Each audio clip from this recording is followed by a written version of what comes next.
The whole football stadium is packed, sold out.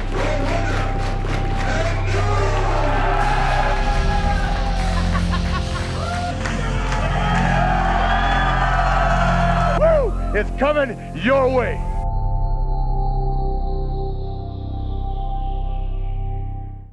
My guest today, myself being Bull James, former NXT superstar, with another former NXT superstar and a former FCW superstar.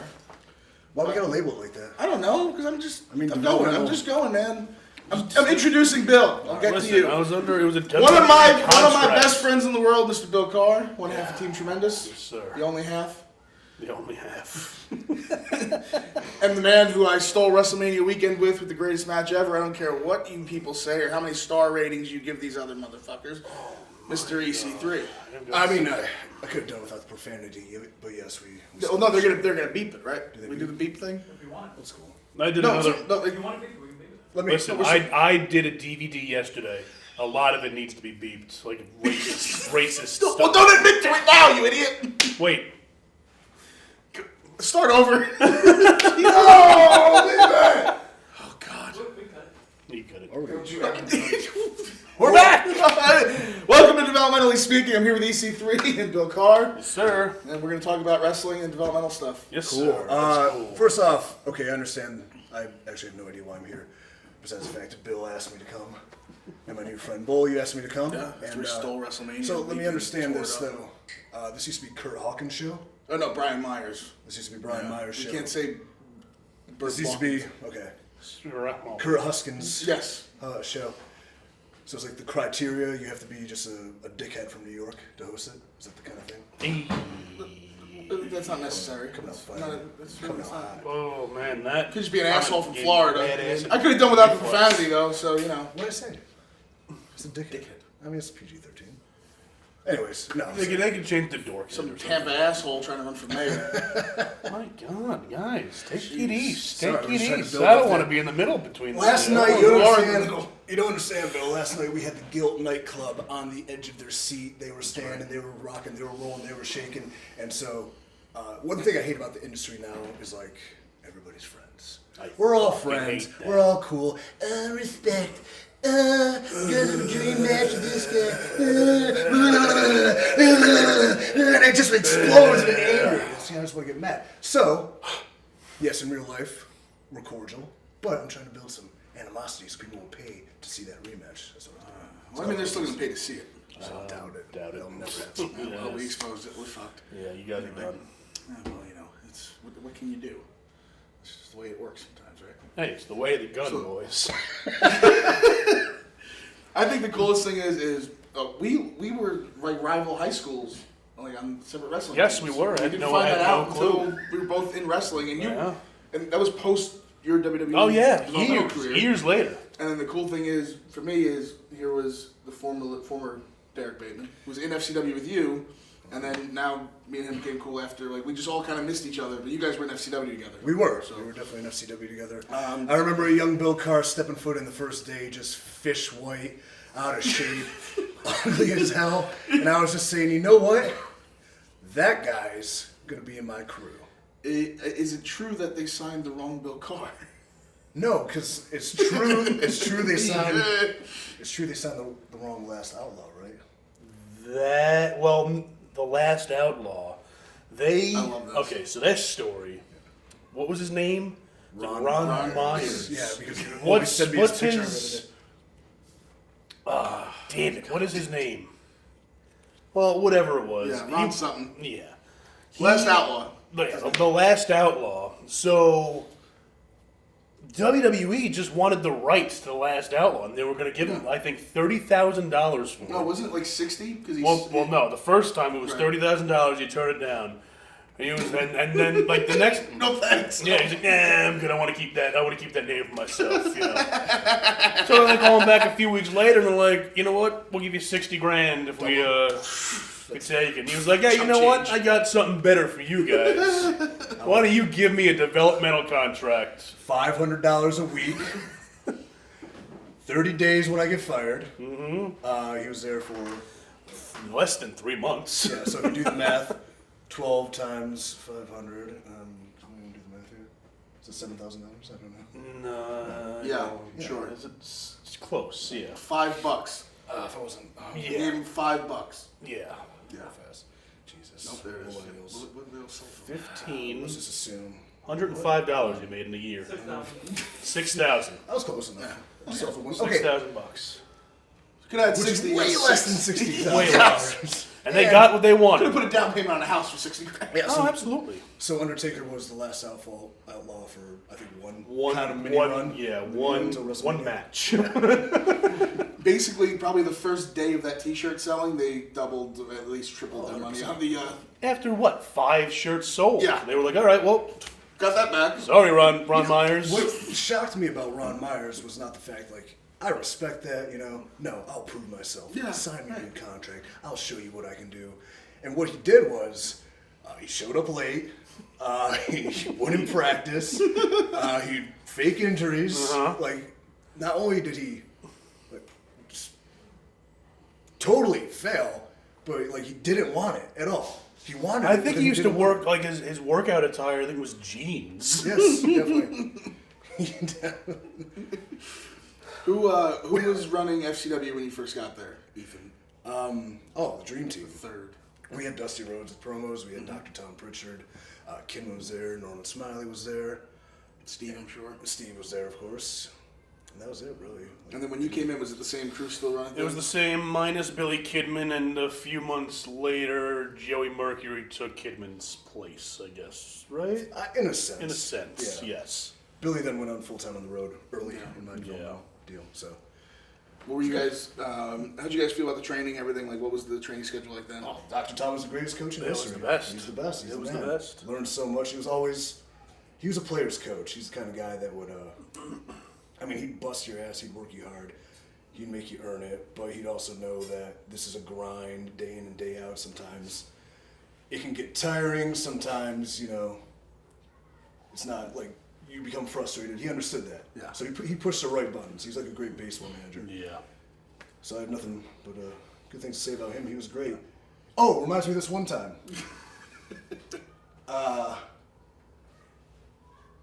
So I'm driving to practice, and Dr. Tom texts me, and he says, "In my office, the second you get here, immediately." Yeah. And I'm like, "Oh God, This. oh shit!" Because I'm like, we're busted. Because I think that weekend we had the Saturday off, so we got hammered, filled up some big Taco Bell things with the drinks, and we went to an indie show where we were sitting front row. Like we were front row. It was me, you, Woods, and Caitlin. I remember it was like a TV show. Like, we walked through the front door of this warehouse, and everything stopped, and everybody looked at us. We were like, okay. So then you were, Remember, there was like the main event of that show. I don't remember the names. I don't think anybody does. They're probably all dead. I'm sure a few of them are dead. But one of the kids, opioids. it was like, yeah, one of the kids like wanted to impress us. So he gigged, and there was blood squirting out of his face, and it was the 4 of us and like What were maybe you doing? 7 other 'Cause I people. know how there. weak your stomach is. Listen. Blood, I'm fine with blood. Yeah. I don't care about blood. But if we sit here and Okay, relax. But yeah, there was maybe 17 other people there, and we're losing our minds. We're fucking going crazy. Of course. But I think then that next week, well, no, it was the next the Monday or whatever. Yeah. But Dr. Tom texts me, like, so I'm like, he watched TV, he's flipping through the channels, it was like a cable access, 2 a.m., front row center, 4 of his students just like embarrassing themselves, the company, just awful representation. So he calls me and I'm like, oh shit, I'm ready to just get reamed, and he just goes, like, turns his laptop around, he's like, explain this, presses play, and it's Ron Myers singing karaoke. I was like, I can't. He's like, all right, get out of here. He had no idea. Like, so, Doc, if you ever watch this, I'm sure you have way better things to do to watch this. We went to an indie show and we were poor representations. Of, Yes, well, completely. I'm sorry. But that was the same thing because I used to show up like 5 minutes before we were supposed to like be in the ring warming up. And No, that surprises me. but I remember showing up and he had texted me. He's like, Dr. Tom just texted me. He wants me in his office. And then as soon as I walked the door, he's like, Dutch, get the fuck in my office right now. And I thought the same thing. I was like, oh no.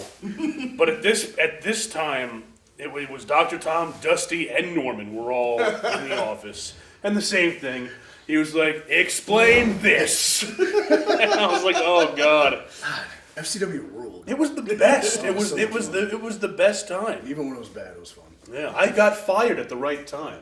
Because I think after I left, it was like all downhill from there. You know? The slippery descent into perils. Yes. Yeah. You know, and remember once you went up to NXT in the main roster?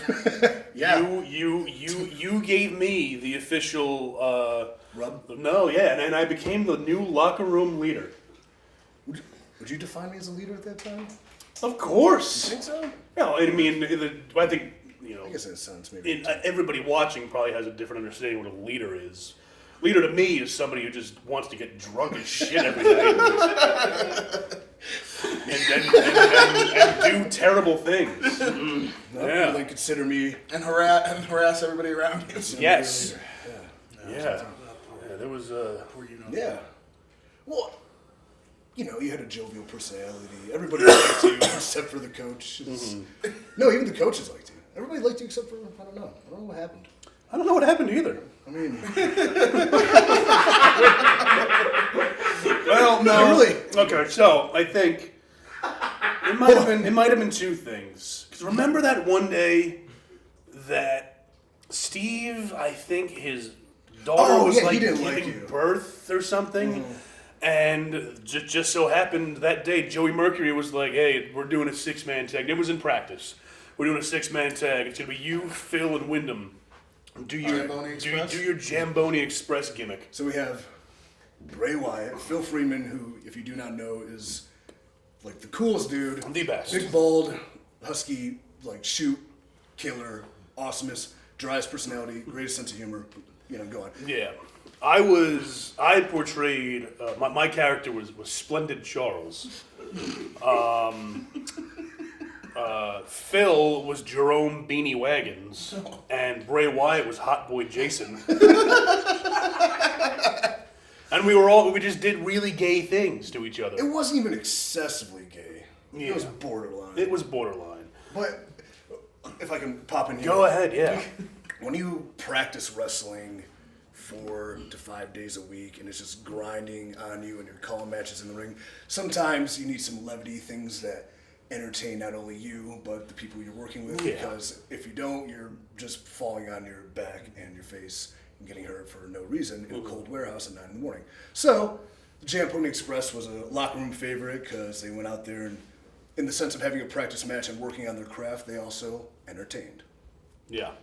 So again, Joey Mercury told us, he was like, you know what, fuck it, go in there and do your thing. It's gonna be a good time. Not only did he do that, but he pumped you up. He was like, I want to see Yeah. this. He was giving him spots. He was like, I want it as gay as possible. Yeah, go nuts. So we did. And I think we did like there was a few spots where we had somebody like set up in the corner, they're facing the corner, and we would just Irish whip each other and thrust into their ass over and over and over and over.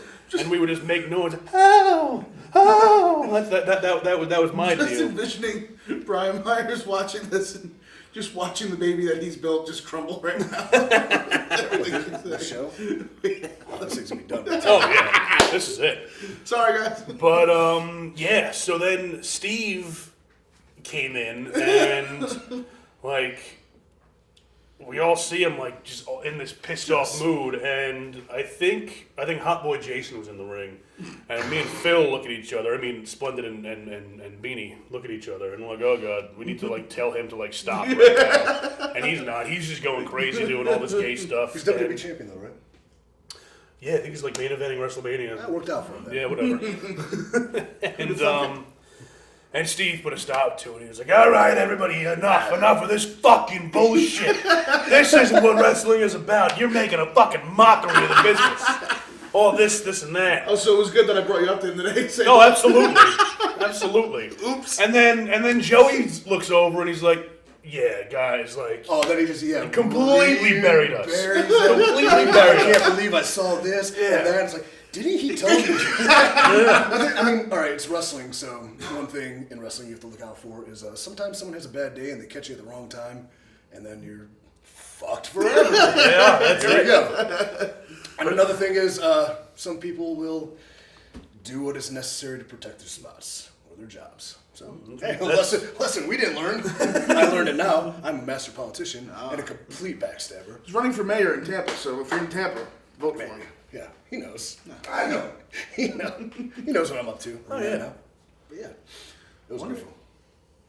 Yeah, the Jam Pony Express. Well, we have a lot of stories. Well, there was a story that Norman Smiley I know. adores and tells to this day to anybody that'll listen. It was when you and Hunigo went after Big E. Oh, that was the best. And Big You E, remember that? And Big E Was I gets there? mad Been there. that Norman still tells the story. Oh, yeah. Because it still bothers him, I think. Oh, it does. So, Sorry. E. so It's getting out now. me, Nothing I can do about it. myself, and Big E Langston had a series of matches during practice, and Norman had pulled me aside like during the match, and he was like, "Hey, watch out for this guy's underwear, because he doesn't buy new underwear. It's just full of holes. It's all ripped to shreds." So I was like, "Okay." So there was a spot in the match where I just kept pulling his pants down and, exposing his disgusting underwear. So, it was just torn to shreds. It was like he was just wearing like toilet paper, like ripped toilet paper.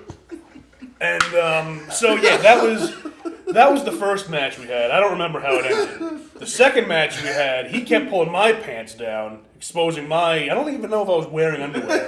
But I was trying to keep my thing up. Well, it all leads to match number 3, which was the best. So, Like any good sports entertainment series, like Yeah. you got rubber match. So I tell Unico beforehand, I'm like, hey, when Big E starts like firing up for his comeback, tell all the fucking boys to just hit the ring and just tear off his clothes. Sure enough, I'm sitting in the corner and there he goes, slapping his big titty, getting all fired up, shaking like a madman. And then everybody jumps the rail and hits the ring and beats the shit out of him. And it's like a cartoon where it's just like a big dust pile and it all clears and he's completely naked. They tore every piece of clothing he had on him. Tore it to shreds and he was left there bare ass naked. Completely naked. And I think he finished the match, which I let happen for some reason. God, developmental rule. It was the best. What happened? Oh, I can tell you what happened. Oh, man. You guys had a much different developmental than I had. No, it was I had a great time. I had a great time. Remember the first time I hung out with you guys? No, remind me. I'll remember when you tell me. I was home, or I was in my apartment, and I got a text from a random number. Oh, yeah! Four Loco. Yeah. Bring 42 Four Locos and make sure you're dressed in all red and meet us at this address. I'm like, what? Dressed in all red. I'm looking at the number. I'm like, who the fuck is this? And I remember Googling the area code. I'm like, Ohio. I'm like, I don't know anybody from Ohio. Who is this? And I showed up at the address, and I surprisingly, I wasn't wearing red because it was like 11 o'clock at night. I don't think any stores were open where I could go buy a red jumpsuit.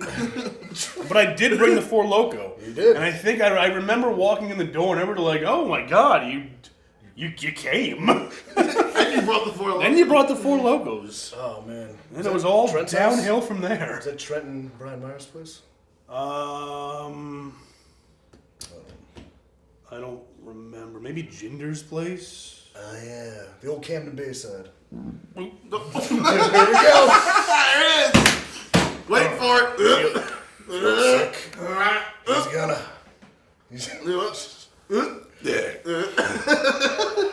Anyway. Look at us. Hey, look at my knee. Ew. God, get away from me. Picked up for me. You guys are just. Hey, look. I'm not looking at you. God damn it. Hey, Bill. Think about the fart. Eddie Kingston is the smelliest motherfucker in the world. He farted so bad before that I had to run out of the room. And it gave me like a fucking terrible headache. It smelled like he shit in his hand and just smeared it on my lips. My nose. So he tasted it. So, I might have tasted his shit. so developmental. Yeah. So back to developmental, yeah. Bill, how do you feel Bull James would have fit in our developmental relationship? Oh, I don't know if he could have hung with us. Oh, yeah. I don't know. I mean, we dipped our toes in the creek. Yes, we on did. Quite a few occasions. Oh, man. And Toasted a couple cold ones. I don't know. I'm missing a lot of toes now. We were the party boys. Oh, Back yeah. when, Funny, you I'm the only know, one drinking a beer while this interview's going on. So. Well, what you don't know is that that's... Yep. there was meth in the parking lot, so we're fine. Yeah. That happens. Yeah, see, now I can't run from here. Made a meth joke. Yep, there you go. That's right. It's better than what he did yesterday. Let's not talk about that. Oh, well, we did. We were super racist. Yeah, well, let's edit that. Me? Beep that out. That was old Jim. Old Jim Crow, yeah. Yeah. Isn't that kind of racist too? What the fuck? I feel anything is offensive anyways. I mean, I'm sure fecal enthusiasts would have been upset with your comments about Eddie Kingston's Probably. shit on your lips. So. Yeah, everything is offensive. Everyone's offended. Like, oh, look at that spoon face over there. That doesn't even make sense, but I'm sure somebody got offended by that. You're triggering the feelings of many Oh my God, he does have a spoon on his face though. Sorry, Brian. I ruined it. I ruined it, developmentally speaking. How often did you talk about Spoon Man back in development? The spoon man. Yeah, all the time. God. Promo day. Oh, promo day Can we- was can we great. talk about the dirty diaper? Yes, we could absolutely talk about the dirty diaper. I did a promo one time where I filled a diaper up with chocolate pudding and opened up the diaper and just stared in the camera and just ate a dirty diaper. I can't believe you got fired. I know. I can't figure out how that happened. I know. Well, I remember. Okay, so when Seth Rollins first got hired, when he came down, he was cutting the same promo every week. Just, oh man, like I'm fiery. Yeah. I need to. Yeah, you know, just the I'm normal. a wrestler. Yeah, I'm a good exactly. wrestler, and I'm going to work hard at being the wrestler again. Exactly. So Dusty wanted him to he was like, okay, do something different next week. We want to see a different side of you. Well, you had an idea. Well, so he was like, he came to me and he's like, hey, Dusty told me you need to see like a funny side or like a different side to me. So it's like, I'm good. All right, let's do this. So the promo was, I gave him a vest. And I had a vest on. I was wearing a white shirt underneath my vest. And we're dancing. That's how the promo starts. And I'm like, man, it's getting really hot in here. Mm-hmm. You know, we should probably take our vests off. And I rip mine off. He rips his off. I'm still dancing. I'm going crazy. Yeah. And then he stops and he's like, dude, your nipples are bleeding. And I look down and my nipples, my white shirt was just covered, dripping with blood. And I was like... He's like, I only thought that women's nipples bled like that. And I'm like, well, there's something I have to tell you, Seth. I am in fact a woman. And he was like, no, you're not. And I was like, yes, I am. And then I proceeded to turn around and pull my pants down and show him that I had a vagina. I tucked my penis between my legs and I showed him my vagina. And that was the promo. How did you get fired? I don't know. I would pay such good money to see I this on don't Raw. know. I know. What was going through your mind to make you think that any of this was a good idea? I think the bloody nipples is it's pushing the envelope. Yeah. It's Yeah. risky. It's worth a shot. Yeah. But then the pull down, dickless man showing up. Okay, Man, so what what was the reaction on the boys' side? Oh, we were losing our minds. Obviously, Yeah. but in your head have to be saying, he's were- getting fired. I know, because it was such a... This guy was be champion one day. Because it was ballsy enough. It was a cordial environment where I don't think we thought like that. It wasn't as what it became as far as like, you know, is this their right to change? But yeah. But then that led to a series of promos between me and him, like, which I think should be on TV right now. remember when you had the 15-minute match with Rollins and DeLand, was it? Or No, it was Largo. Largo, yeah. Largo. Okay, first off, this whole thing's becoming just about Bill's mishaps. Didn't John Laurinaitis want you to gain more weight? Well, yeah, that's the Well, thing. I was gonna get there. Oh, I got a couple. So you want us to wait for that? No, we then? can talk about it Okay. because I was gonna get into the whole Krispy Kreme burger thing and the pounds of M&Ms Yeah, we're forgot eating. about that. Yeah. But it's now that I finally have a witness to this, and it's not just secondhand story. Oh, yeah, no, I it's all bought the true. burgers. You did buy the burgers. I could have eaten a hell of a lot more. The biggest work of all time. Yeah, So so... you cooked it all up. Yeah, I probably did. I threw up a lot, still do. But yeah, when I first got down there, I was all like, okay, like I gotta lose weight, and I dropped like 45 pounds within like the first like month and Yeah, a you half, look good. 2 months. Yeah. You're healthy. And then like they gave me the whole Bobby Dutch idea, the whole they wanted me to be a big, loud, obnoxious Texan. This is his exact words from New York, of course. Yeah. And they wanted me to dye my hair blonde, switch the trunks, and wear a vest and start bringing a fucking cowbell to the ring. I was like, all right, cool. Naturally. Like in my head, I'm like, oh my god, they have something for me, so I'm good. And then he calls me in his office one day and he's like, hey, you look good. You know, you lost a lot of weight, but please gain it back. And I'm like, what? I just lost all this weight, and you want me to gain it back? And I was like, well, all right. And the thing with them is like, if they want something, they want it immediately. So I think I went to the store right then and there and bought about 5 pounds of macaroni and cheese and about 8 steaks. And that was my dinner for the next 5 months. Weren't you waking up and drinking like weight gainer in the middle of the night? Yeah, I would keep like a weight gaining shake next to my bed and wake up in the middle of the night, just pound it and go right back to sleep. So We make the jokes like, oh, I can't believe you got fired. But listen to that dedication. yeah. That Exactly. perseverance. Exactly. Persistence. I know. Just You know, you're saying it tongue in cheek, but it's actually true. No, like that sucks. Yeah, that's the worst. Yeah, it's really true. To eat so much Oh my and then God. have to go practice man in the middle. Oh god. Oh, Oh. man. Man, fish white, Bill Carr. Oh, fuck me dead. Remember we thought we would have nothing to talk about? Yeah. All we had to do is talk about you. Well, no, I want to get into like when they approached you about the NXT stuff when they were doing the seasons of NXT, Yes. and that was because you had been in FCW for quite some time at that point. right? Oh, let's see. I started in 2009. I got hurt in 2009, so I really wouldn't consider myself starting till 2010. But yeah, like when I came back from a knee injury was when NXT season 1 started. So we lost like 8 of the top guys. So all of a sudden, I went from Jabron boy, who was hurt his entire run, to like, oh, I've been here a while. So yeah, and I was kind of getting groomed, I guess, in a sense, to be on an internet television show that everyone hated. So but yeah, we were season 4. I think we were originally supposed to be season 3, but they wanted. But at to that point, you're in developmental, so it's got to be like exciting to think like, hey, it's the next step, the next progression. Yeah, you know, it was cool, but like it was also season 1 was cool, and then everyone like season 2 was kind of like whatever. Then season 3 was the girls, and then it fell off on the internet. So by season 4, it was just felt like we're placating. Like there's nothing really for us, but we're on the road. It's an opportunity, and that's pretty cool. So it was a great opportunity. I got to learn how to wrestle WWE matches in front of crowds who couldn't give a flying fuck who I was every week. And just get my brain battered by times. Oh my god. Can't believe he still has a job. I guess. Oh my god.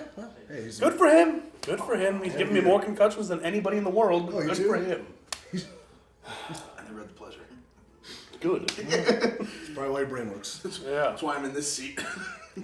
That's why I'm in the big That's why I'm chair. holding this together.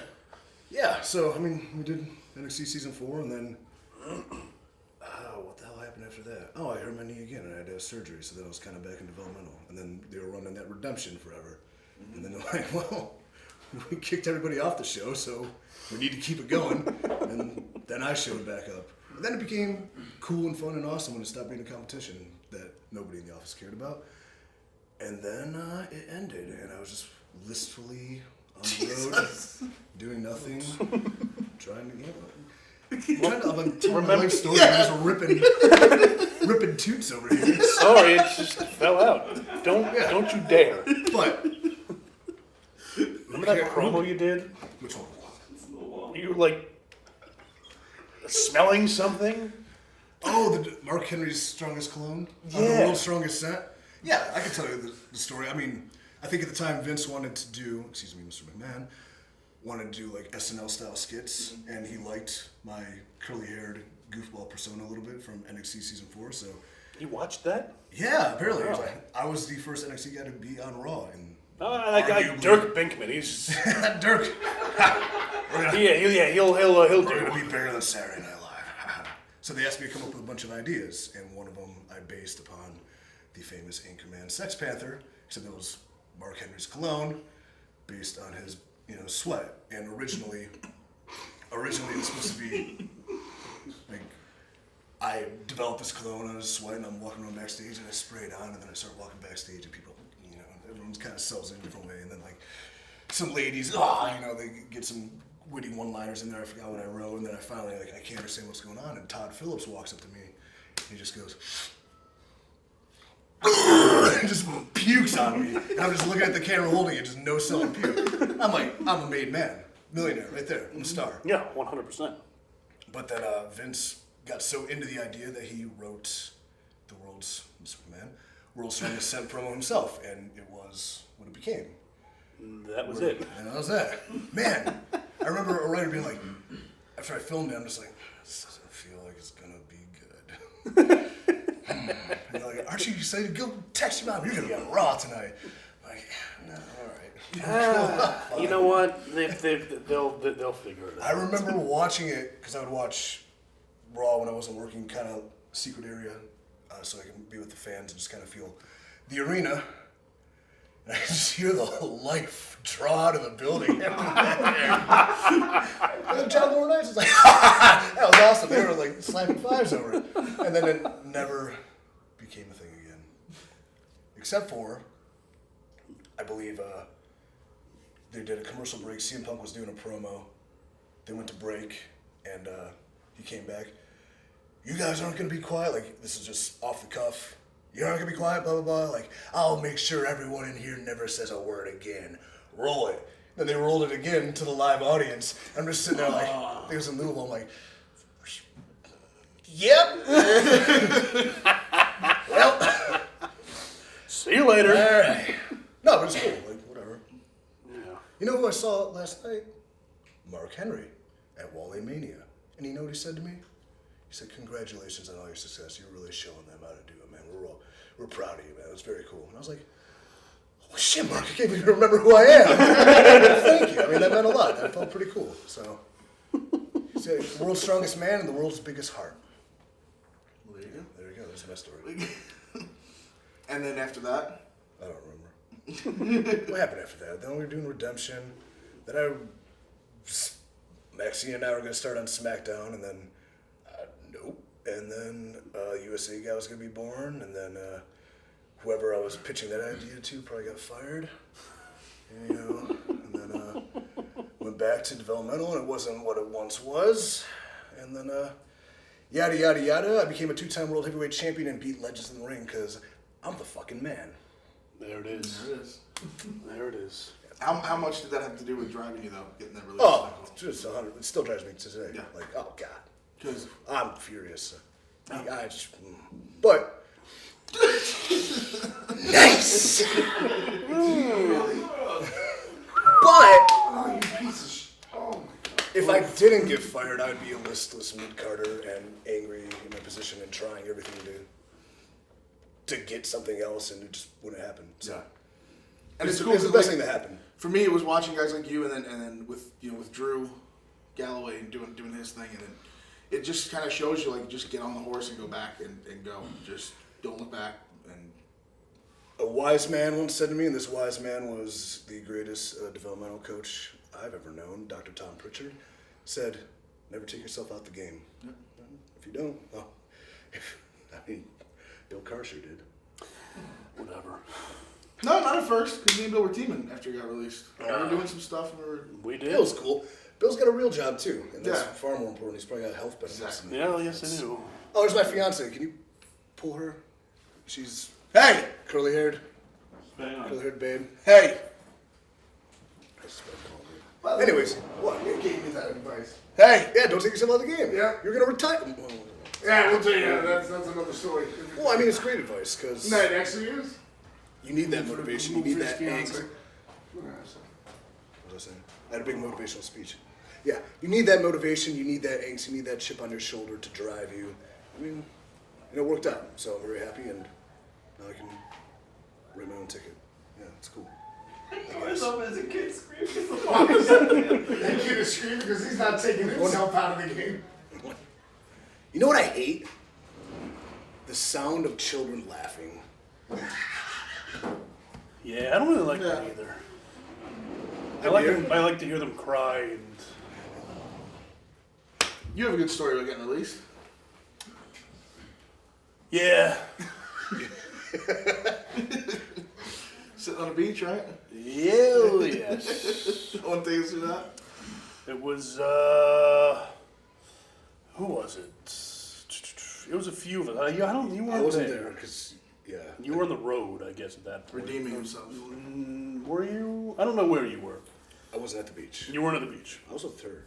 'Cause I It remember- might have been with her. I remember getting the news. It's terrible. Yeah, it was an awful day. It was. I was with Rollins, Ambrose, Riley Pierce, and Juice Robinson, I think. And we were at a restaurant having a few beers, and we saw online that the main roster was getting cut. Now, normally when the main roster got cut, Developmental was okay. You know, they would normally not do it on the same day. So we're like, oh shit, like, oh, all these people are getting fired. Let's go get drunk, whatever, you know. And I remember we were on Good? a few of us like ventured off, and oh, somebody smells, and it might be me. Oh, fucking balls. Yeesh. How did you ever get released? How'd you ever get hired? That's right. So we're like walking around on the beach. I guess it was like a private area, and the cops were called, and they like, what's going on here? Your ridiculousness. Whatever. So like 4 cop cars showed up, and they got complaints that somebody was throwing beer bottles in the ocean. Were you? Probably. Good. And so they like wrote us up, almost got arrested for that. So they gave us tickets for whatever fucking reason. We didn't even do anything. So that sucked right there. And then I got back, and Rollins was laying on the beach. He's like, "Hey man, your phone's been ringing for like the past like few minutes." I'm like, "Oh fuck." So I look down at the phone. I'm like, "It's 3 missed calls from a private number." I'm like, "Oh fuck." This is either my mom or I'm getting fired today. So I didn't call back, obviously, because it's a private number. Right. But they called me. And I answer. I'm like, hello, Mom? And I was like, oh, this is so-and-so from WWE. We're going to put you in a conference call with John Laurinaitis. I'm like, oh, fuck. All right. And then he gets on, and he's like, hey, we got some bad news. Going to be letting you go. He said the reason is because we didn't see enough of yourself in your work. Which, mind you, like I said before, literally, they every week they would send me an email. Oh, we want you to do this, and you're probably do this, do this, do this, and this. So then, a week or two before I got fired, the guy Ty Bailey came down, and he was like, "Hey man, we know you can do this. We'll keep it in our back pocket. Try something else. You know, like do something on your own." So it's like, awesome, great. That next week, fast forward to Friday, I'm on the phone with John Laurinaitis, and he's telling me he doesn't see enough of myself in my work. And he was like, well, you know what?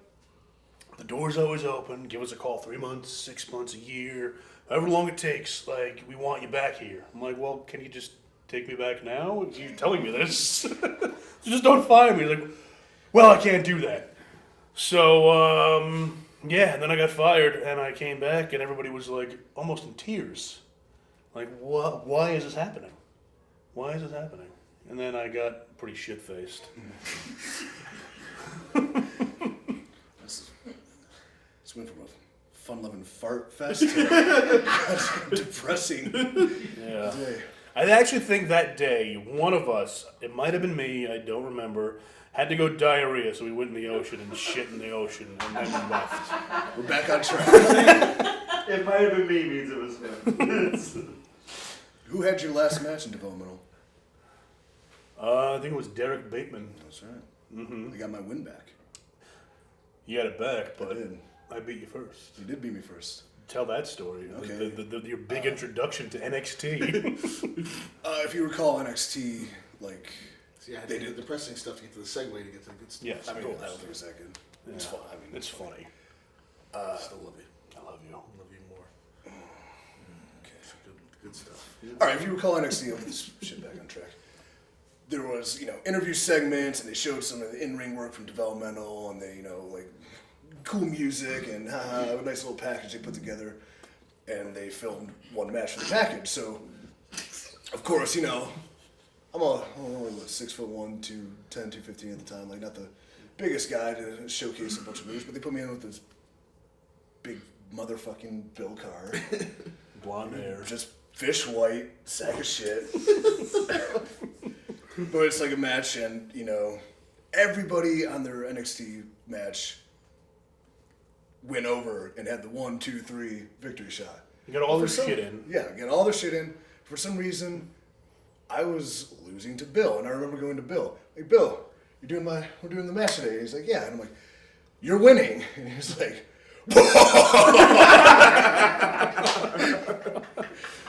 Remember I took that sweet finish Yeah. too, and I I, spiked myself, Yeah, and everybody you- thought I was dead, and then I kicked out.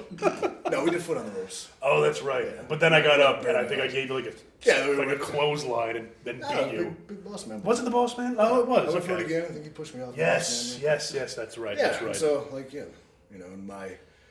I guess it's something actually, I don't know if you know this, but I requested to do the favor to you on my way out of the territory because that's how good business is done. So Oh, thanks, man.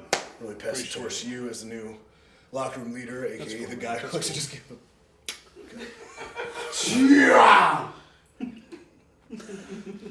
When did Charles come back? Now I could definitely run for office. Yeah. Anyway, How you set? so finally got that off our chest. Well, Oh, hey.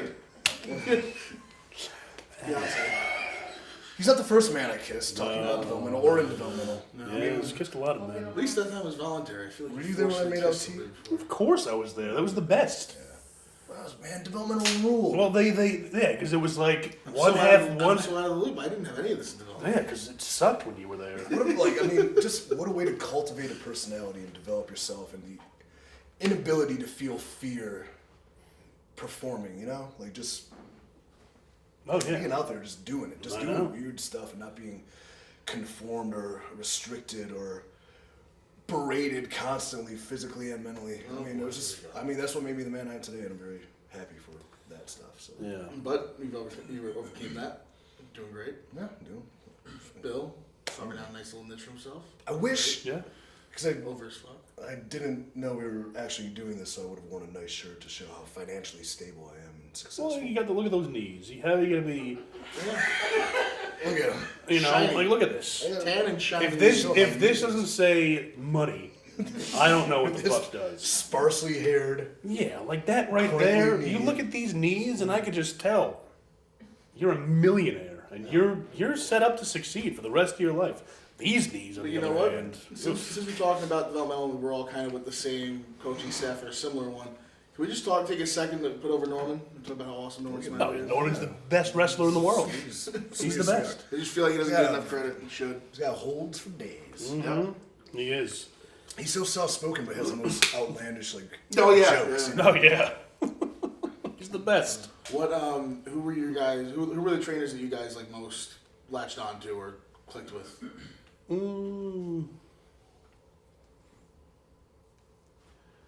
I'd say Dr. Tom. I would say that for well, yeah, I guess Dr. I would Tom. follow Dr. Tom to hell. Yeah, so would I. So this is the kind of leader he was to me.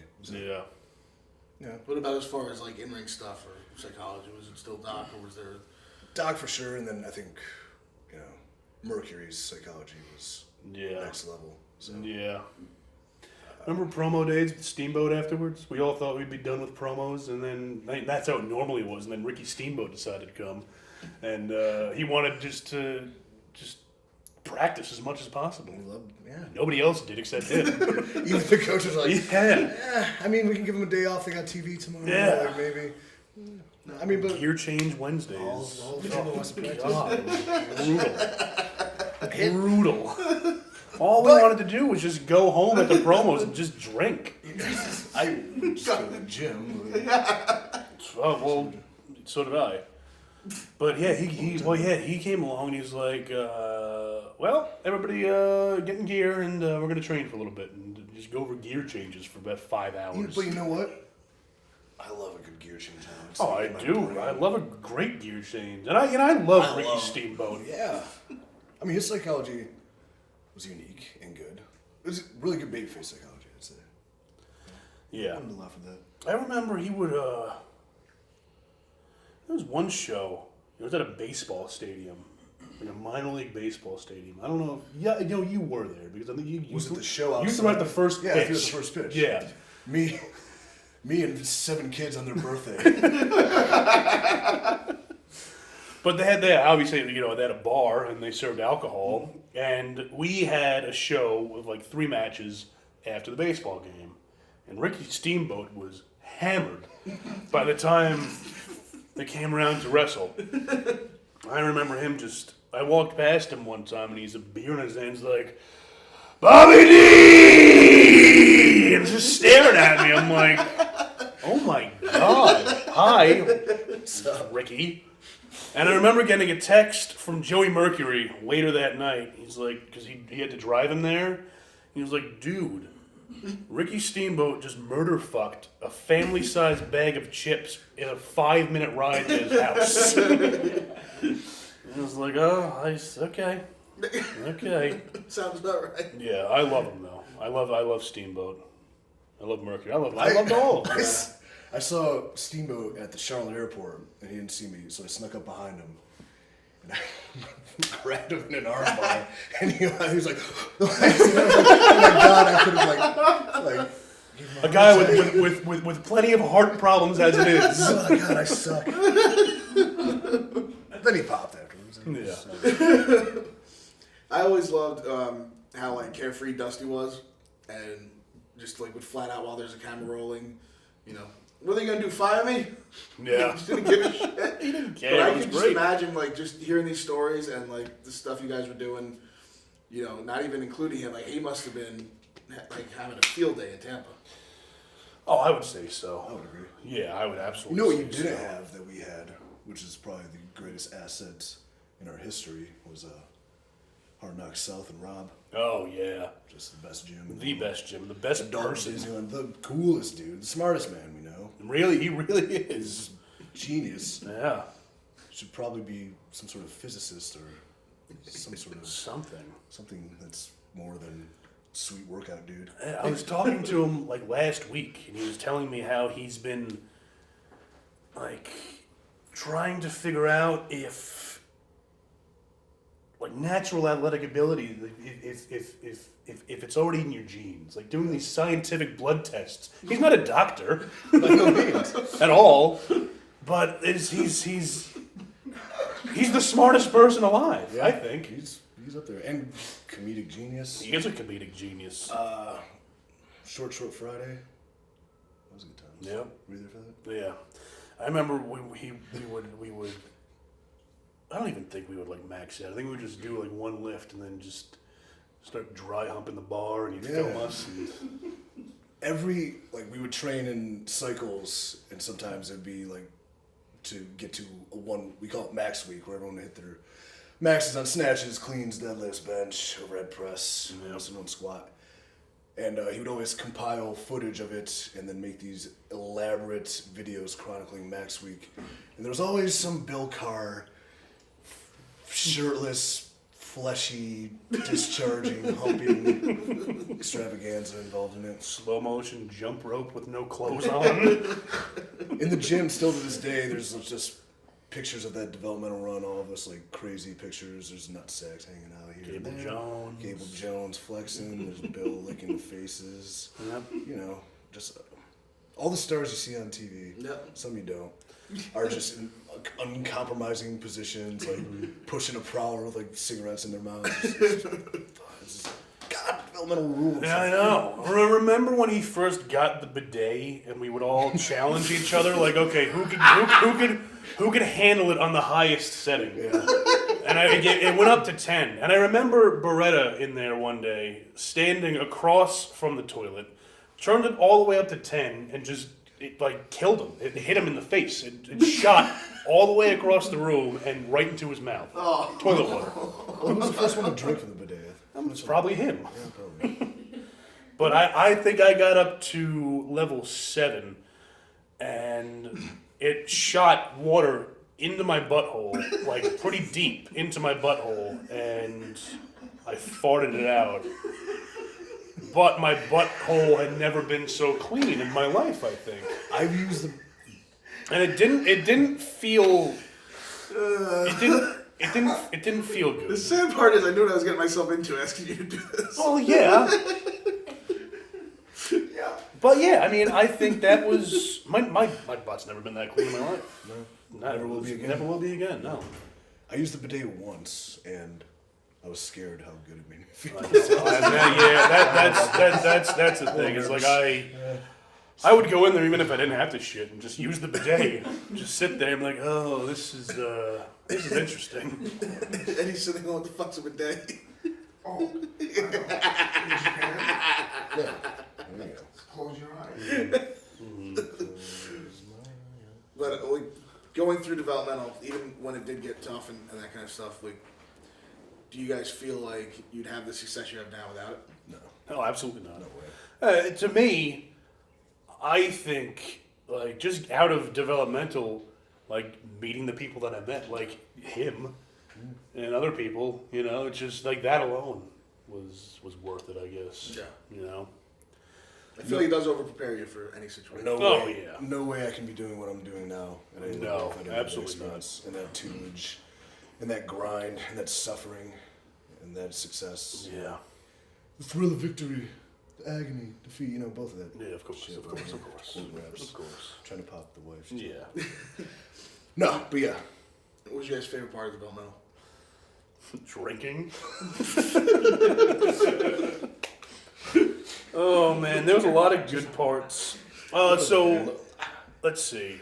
When something clicked, I always like that. When like, Yeah, that too. you know, Nick said something clicked in the ring, but and then the drinking was cool. Yeah, the drinking was real cool.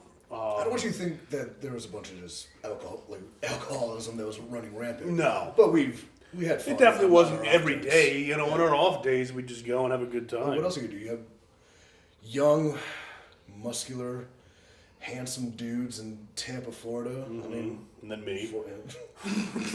but we never had anyone get in real trouble, so we were alright. Almost. Almost. So this was. Hey, we can tell this. We story can. now. We don't have to name the names. I mean, we. No, Nah, we won't. So, for the sake of for the sake of not naming one. names. One's name's been dragged through the mud enough, and the other's name is a high-profile superstar. Yeah. We don't need to. Anyways, Two random people. yeah. I mean, it's not that bad. It's hilarious. We're talking about the same story, right? Are we talking about? This first day. Oh, I thought no. What, I was wait. talking about chokehold, pass out. Oh no, that was also his first. That was. That was his It first was. day. It was the whole. Oh, yeah, the whole there's three. deal. Yeah. Yeah, it was the whole deal. Okay, so it was this I don't wrestler's. think you mentioned his name because he's. I don't know. Well, he got lost for a full day. His first name. It's a real vagabond-looking fella. Yeah. Awesome. So it was. Yeah, it was his first day, and we had off the next day, so we decided to go out. And we went to a favorite bar of ours, the Green Iguana, which I don't even think is there anymore.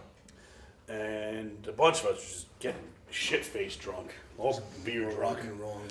And Strolling. there was one British wrestler that was there who we knew he had a weird-looking dick, and By weird looking penis, he means he was uncircumcised, like pretty much everyone in the UK is, right? yeah, I guess so. Okay. So we wanted him to show everybody his weird dick, and Totally natural, Yeah. uncircumcised. weird dick. So he showed a few people a few times. And I remember at one point, like, we all, like, really pulled his pants down and pushed him. This is all, like, in a full bar that's busy.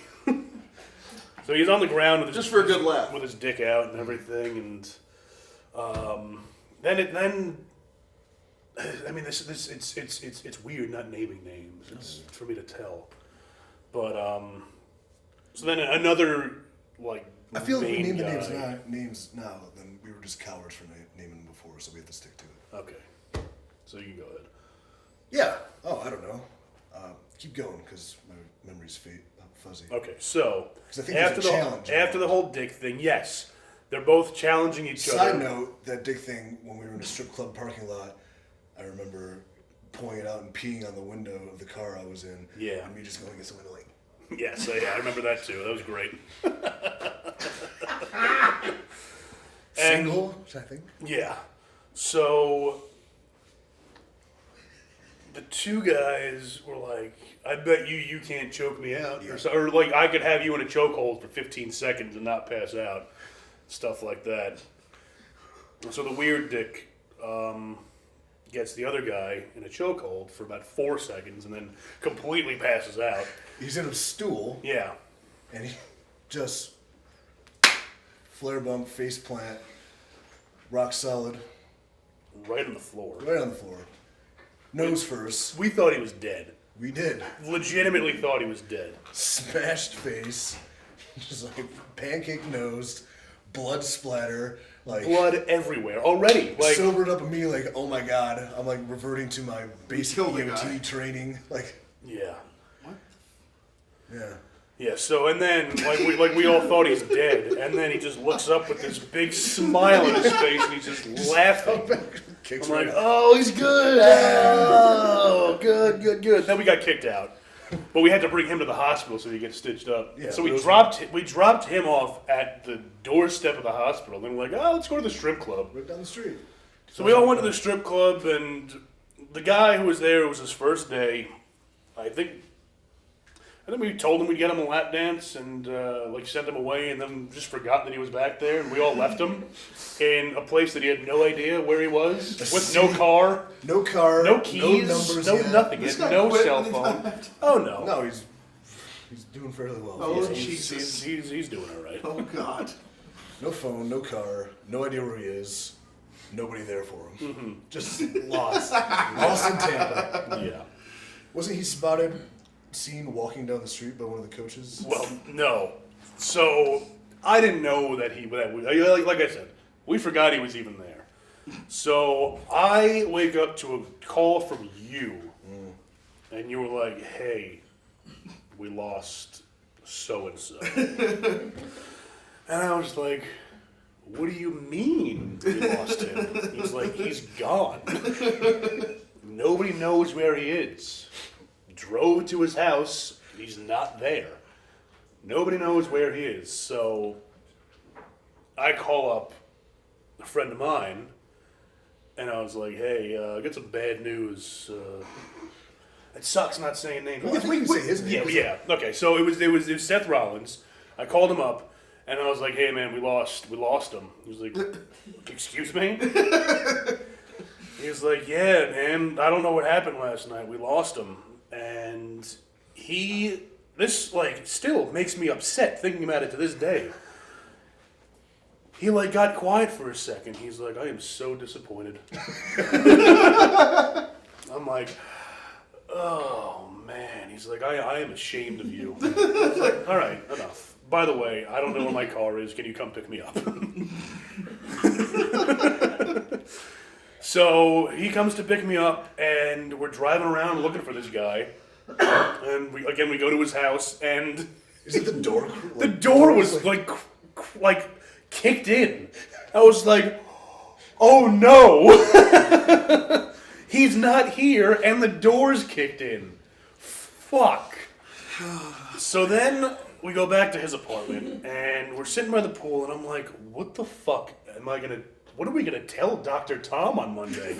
One, we lost like the main guy that they just signed, and two, this other guy has a broken face. Who, by the way, the story he came up was like, oh, we could just tell him we were in your apartment and you threw a football at me and I fell and hit my face on your glass table, which is non-existent. I was like, no, we're not doing that. Did the story then become that he's playing with his dogs and he slipped and fell? Yes.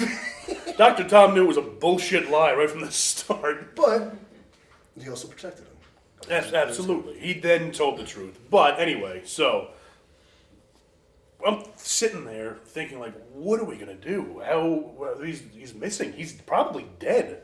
And his car was in the parking lot with all the windows open. So, and yeah, obviously it was still there, so he didn't take it. So then we go back up to his room. Now, it had almost been like 24 hours before we left, or after this whole thing had happened.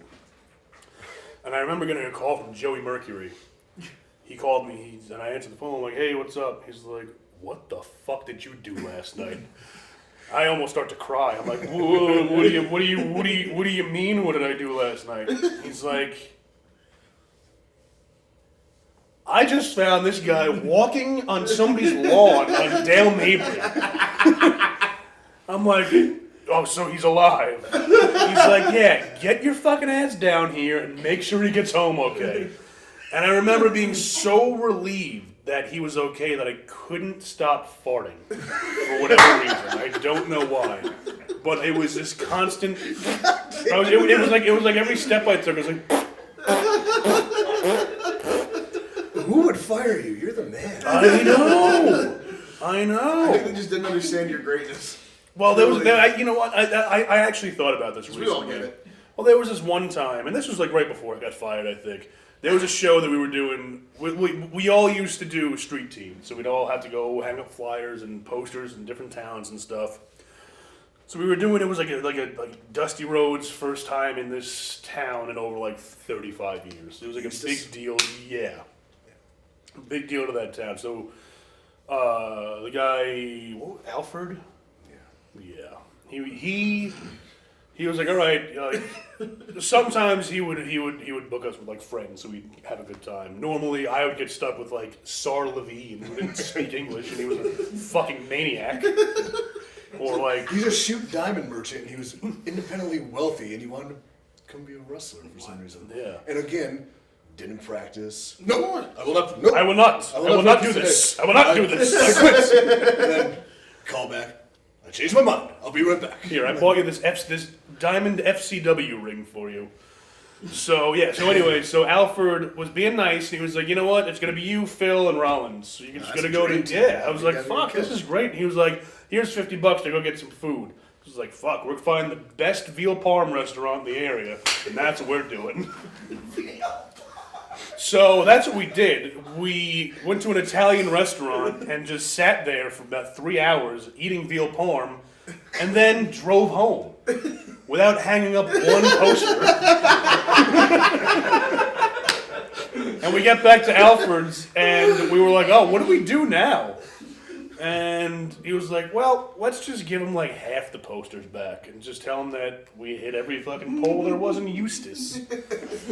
And we get in there and it's like, why are you guys back so early? Eustis is like an hour and a half drive and you're here 4 hours after you just left. So like, oh yeah, there was a lot of like, there was already posters up. But we did a good amount. He's like, well, the other crew that I sent just called me and they said that they're postering what we didn't do. So, like, oh fuck, we got caught. So, I actually felt bad later that night. So I called Rollins and I'm like, hey, let's just go hang up these posters at 2 a.m. tonight. So we did, and we hung up a few until we got there. It was getting real dark. And I remember stepping out of the car. 2 in the morning. Yeah, it just got dark. I remember stepping out of the car, and there was a sign in front of me that said, "Warning, like there's panthers around here or something." I'm like, "Panthers? We're getting the fuck out of here. We're going back home. I'm not getting killed by a panther in fucking Eustis, Florida." So so we show up to promo day the next day, and Steve Kern fucking rips us a new asshole. Man, you got it good. Rips us a new asshole. So, They even addressed everybody about it. yeah. So, there was a point where I had gone to the bathroom. And I guess during that time that I was in the bathroom pooping, Naturally. Rollins and Phil cut a promo apologizing to Dusty, which I didn't know happened. So I come back in, sit back down, and it's like, Steve Kern's like, "So does anybody else have anything to say?" Because he didn't name the 3 people before, like when he was ripping into us. He was like, there were some guys that were supposed to go out and post to the town yesterday and did a fucking horseshit job and didn't do anything and ate a bunch of veal parm off our dime. So again, I come back and like, okay, so there's like another half hour left of promos. All the promos get done. I'm like, I'm not fucking doing this. So I think Dusty came in. He's like, "Hey guys, like thanks for apologizing and everything." I'm like, He's like, "I just want to know who the third guy was." I'm like, "You have got to be fucking kidding me right now." So I'm like, oh. So I raised my hand, and I think Brodus stood up and just clapped. The only one. He was like, "You know what? Good for you. Good for you for not standing up and apologizing like these idiots." I'm like, okay. I'm like, I should have. Yeah, I don't know if I want this guy on my side. Yeah, so that probably led to being released at some point. Yeah, then the Krispy Kreme donut burgers. Krispy Kreme. Oh yeah, we didn't talk about that. Yeah. How much time we have? So tell me, I don't know, how much time do we have? Where we at here? Where we at? What do we got? Before we go off the rails, again. Again. I mean, We've done right around hour and it's only been an hour. 10. Oh, wow. Oh, all right.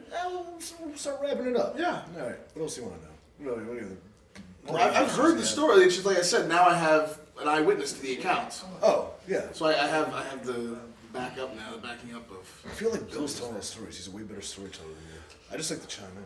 Yeah, that's good. Well, I mean, most of the stories resonate around you and either your foul eating habits or your foul asshole. Well, That's no, true. hold on. So now let's go to the eating habits. Okay. We've gone with the foul asshole part. Yeah. So let's get to the foul eating because that was also due to the fact of gain fucking weight. Of course. Right. So I was like, oh, then that's another thing that Joey Mercury which did. led to the eating contest. Exactly. He was like, you got to gain some weight, so we're gonna buy a bunch of food before every house show and have fun watching you eat it. Yeah. And we're gonna time you. What? Yeah. So there was one where I had to eat like 1.5 pounds of fries, and then that was in. There was 1.5 pounds of M&Ms, was there not? Was it like 1 pound of M&Ms or something?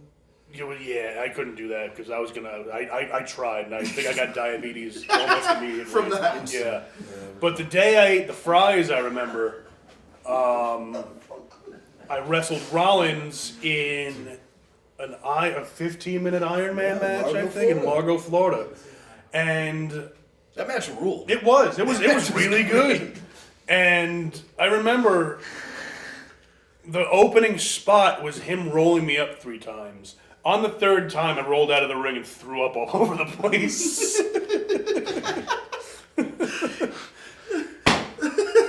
And because of the force of the throw up, my nose started to bleed. So in the first 2 minutes of the bell ringing, I had already puked and I was bleeding.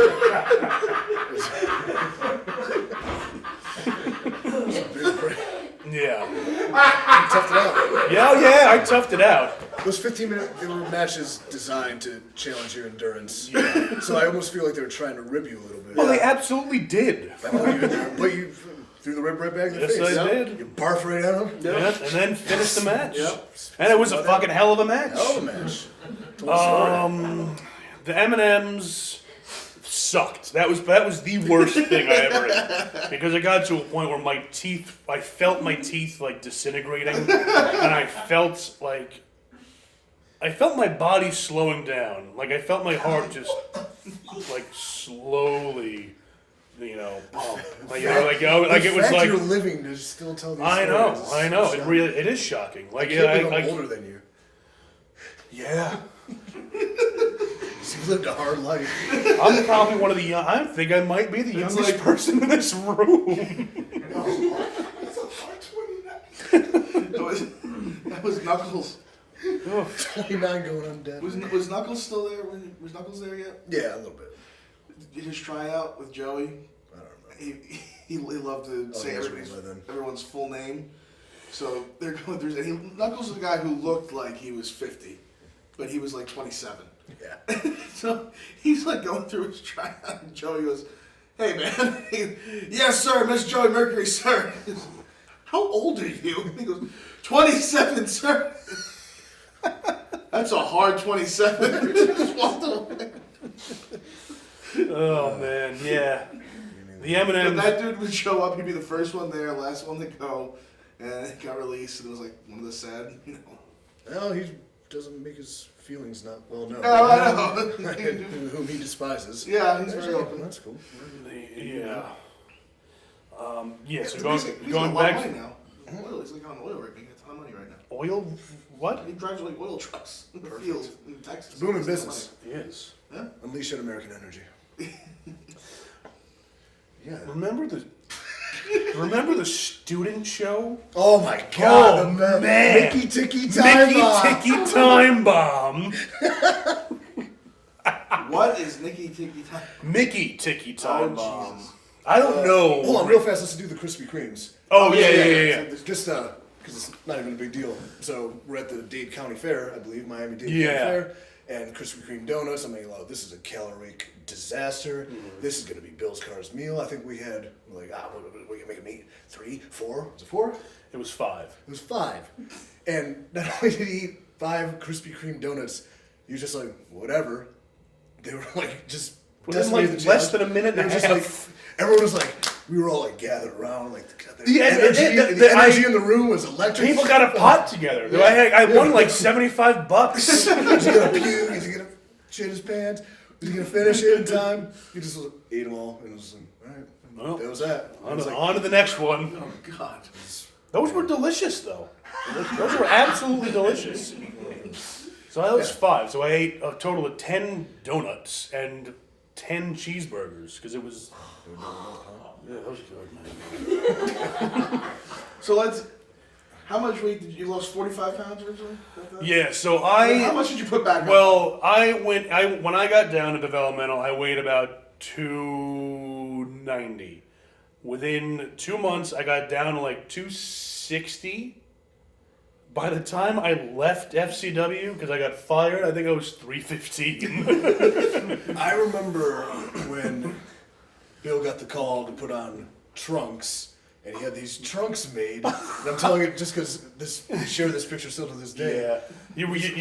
You're going to have to get this picture. We're going to have to send it to you Yeah, somehow post up and here. just post it in here Yeah, as but we're it's- telling this. Yeah, so you got these trunks made. He's like, Hey, hey, what do you phone and we Yes. can show it right now. What do you think of my trunks? And they're just like up to his like came up to my his bloody nipples. nipples, like kind of gooched up, like kind of how your singlet was, like the fucking crotch boy.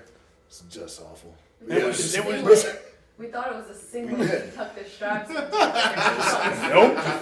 And it was like such a thin material you could see through it a little You bit. could You see could see through hair it. follicles. Yep. And it was black. Yeah. It was awesome. And And it was like the sexiest selfie pose. It was just like the threading that the guy used to make it was he used fishing line. He didn't even use thread. He used fishing line. What the hell was his name? He was a Jersey guy. Nah, who gives a shit? Easy money? No. Holly? No. Student show. student show. All right, so FCW would have beginner classes where it would be Steve Kern and Norman Smiley teaching them. And what a great place to learn. You're in the developmental. I mean, shit, when I was at OVW, I went down to Rip Rogers' class. Great place to learn. They would always have like a 12-week session, and they finish off with a big student show, which the boys. Which was all Oh, WrestleMania. yeah, we loved it. Boys would attend, we'd be in the crowd, like mostly cheering on, but also because we love horse shit off of And wrestling. doing comment. Well, I think Yeah. they stopped doing a commentary after this We would one. filter into the commentary booth, and of course, it was obnoxious and just making ourselves laugh and probably disheartening to any person who forked out like $1,500 to learn how to wrestle train to finally watch their big match and just get ripped to shreds by a bunch of assholes. But yeah, this one particular student show, that was when Roby was on, right? Yeah. Yeah. Because you get to carry Mickey Ticky Time Bomb. Was just the most, I mean, he's 5'6" if he was an inch. Googly-eyed. Googly-eyed, like a distant Google in him. Like, Yeah. they were very distant and googly. Like, He buzz-cut wasn't blonde. all there. And he had 2 He kids. had 2 kids and a wife. And a wife. We have no kids No. nor wives. No. You know, so obviously, We're doing something right. yeah. Right? Yeah. My wrist. Yeah, there's some sort of Irish theme to him too, wasn't there? I think he just had the Irish flag on his shitty trunks. Yeah. I think it was very, like, small. It was like Like this the big, time like was- right here. Like, right, on his right, pecker. yeah. So of course he was the crowd favorite. He was Yeah, the there, worst there was a few, and like when we would do commentary, and I remember you handed me a sheet for this one specific match, and he was like, "Here, he wants you to say this exact thing," and I'm looking at it, and I'm like, "Okay," and so we have Steve Kern and Joey Mercury on the other end of our headphones. So I forgot who it was, but I remember what you told me to say because it's ridiculous. I'm reading it and it was like, so this guy back in high school, a lot of people made fun of him. They called him Dwayne Wayne Dookie Stain. And I think Steve Kern cut my mic right then and there. Dwayne Wayne Dookie Stain. He wanted. I asked him for notes, and that's what he gave me. I could only imagine. Mr. Bateman, can you please, when you're doing my commentary, can you please let everybody know that back in high school, everybody used to call me Dwayne, Wayne, and Dookie Stain. Dookie Stain, yep. You got that? What? I'm going to read back to you. Dwayne Wayne Dookie Stains. Yes, Dwayne Wayne Dookie Stain. Got it. Yeah, absolutely, man. Good luck. Okay, thanks, man. My parents are gonna love this. His promo was so, like, jittery, riddling, missing kind of mess of, like, he's like, and I'm here, and I'm going to do it. And it's just, like, real, like, twitchy, distant, googly-eyed, buzz-cutted, twitchy fellow with hailing from Ireland. I assume, because the Irish flag was on his trunks. Yeah, he was a time bomb, so I guess he was part of the IRA in a sense. Yeah, it was awesome. And then he won the big battle royal. Of course he did. Didn't he? What did he do to celebrate? It was so bizarre. Like, totally not look at the hurricane? I don't know. It's very funny. Do you remember? Oh, yeah. No, but you remember the did bet you guys had if something. you got signed? What was Oh yeah. Oh, Remember that? If Mickey Ticky Time Bomb got signed to a WWE contract, you would eat a sliver of my shit. Not a full piece of shit. You would take a fork and a knife. Yeah. You would take Yeah, a yeah. sliver of my shit and eat it. I did not eat And that. I could have sworn, in my mind, I was like, he's gonna get signed because It was a crapshoot. Yeah. It was so. I mean, because they signed some Lee Fang. Remember Lee oh, he Fang? was Chinese, but yeah, I remember him. Yeah. The real first Chinese. Who else? There was. Who was that dude There from were some Jersey who was probably characters. jacked up, but it was just like, the humidity. The humidity is ridiculous. Foddy. Body. You remember Foddy? I know who he is. Yeah. We had a thing called, the FCW Legends. So, Was Joe Maples on that? absolutely. Joe Maples. You still trying to Oh, wrestle? man. I have this picture on my phone of Joe Maples, who was African American, black man, when he was wearing the Buddy's Furniture head, but he just was shirtless. It was his big white head, his real dark, fat body. Oh, So there was a match that Norman was desperate to hunt down, where Joe Maples is running the ropes. That was the only match he had. Well, that, It was buckle to buckle for about 7 minutes. and he main evented knew- the show. He knew that Big Cass knew where the footage was. He knew the date because Cass knew the dates of all this shit that went down. Uh-huh. And I swear, for 2 years, would not give Norman the fucking date of this, and it drove him nuts. Normal wants it. You give normal. And he found it. He finally found it, and he played it, and he laughed for days, just because of the fact he was able to find this footage of Joe What was Maple his name? pulling his pants. Raw Meat Leroy Brown or something like that. And I remember he came out. It was probably one of the most racist things in wrestling in 2010. Raw Meat Leroy Brown, I think it was, and he came out in overalls with no shirt on and no boots, barefoot, wearing overalls. Raw meat. Here comes raw meat. Developmental rule. Oh man, it was so good. It was so good. Any closing thoughts on Developmental? Oh man, it was. It was the best of times and it was the worst of times. Yeah. Mostly, today reminded me of the best of times. So it was Yeah. fun. I was there for the good part. Got fired at a good time. I guess. I mean, I feel like it's kind of better to get fired when it sucked. Yeah. Like, we still had good times without you. No, you didn't. That's impossible. It was the beginning of the end of fun. Yeah. When But I I say had fun today.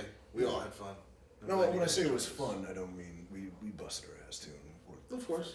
We covered none of that, by the way. No, But I mean, it was a grind, and we. yeah. Oh yeah, We it did definitely the deal. sucked at times. Oh, but yeah. outside of The training, which was Well, at least that training to me was conducive to becoming a superstar or viable pro wrestler, not asinine, unnecessary break your back bump shit. But what do I know? remember when you What ripped do out I- Camel Jones's beard? Remember when Ron Myers, the last outlaw, we were doing our stretching, and I think Unico nudged him into me, and then I just fucking threw him, and I started cutting a fucking promo on how worthless he is. And, I was like always, very level-headed, nice. Yeah, guy. So, until then. if I switch, just fucking- How dare you touch me? my head was down and he jammed me. My neck was already super sore from Unico totally did it because he's a shit starter. He is such an asshole. Doctor told me to cool me off in the other room. I'm like, I don't know what happened. I saw red. I just lost it. Yeah. So yeah, big close. Sorry. No, That was awesome. that was it. I think you just hit the nail on the head. Those good times. Yeah, But no, Yeah. So if you ever get signed, enjoy it, kids. You're gonna work your ass off, but I mean, there's times like this where it's Yeah, worth it's it. very cool. Yeah. I can't look back in anger at all. I can only look back and blessed. I can only look back and having a real good friend out of it. Oh yes. You know what I mean? Oh yeah. No. It's a real good buddy. Yeah. Nah. Well, Brian, I'd like to apologize for the death of the developmentally speaking franchise. Yeah. But I hope you enjoyed it. We'll see you next time. Maybe not. No, this is it. Yeah, this is. I actually think High This is where it Spots goes. is done. Like This is- this the is best one. Where this you is put it. on Chuck Taylor or This is something? it. Come on, This guys. is it. Grow up. Took down never got signed. That's true. This is This is what we're doing right here. right there. That's the one. Yep. Yep. Hey. Yay. Can't believe we kissed twice.